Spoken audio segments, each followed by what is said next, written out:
Our new CBS News poll found that registered voters in Michigan, Wisconsin, and Pennsylvania believe that they would be financially better off if Trump wins.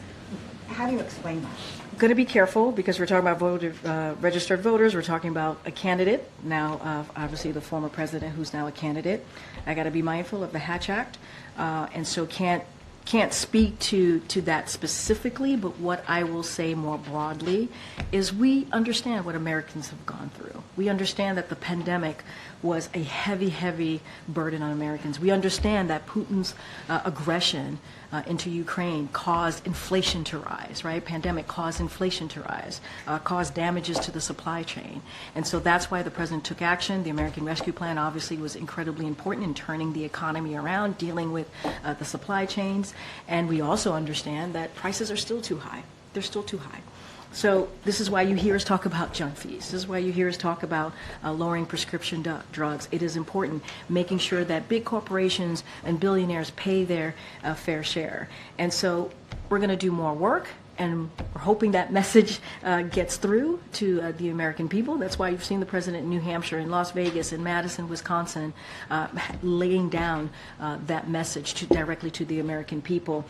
But there is a contrast here. There's a stark contrast to what we see, what the president has been doing, this administration, the Biden-Harris administration, and what Republicans are trying to do. They literally put out a budget that cuts Social Security, Medicare, Medicaid, and gives special interest groups, billionaires and corporations, a tax break. The president doesn't believe that.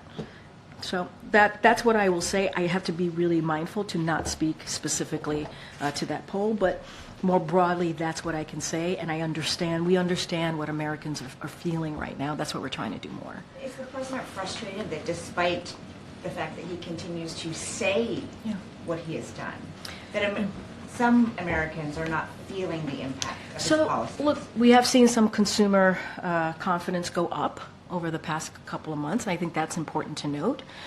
And so that is out there. That data is out there. Look, we're talking about a president who understands what it feels like to sit around your kitchen table and have to make difficult decisions. We get that. He gets that. This is why he's trying to build an economy from the bottom up, middle out. He's been very, very clear about this. Is a sympathetic president, so he gets it.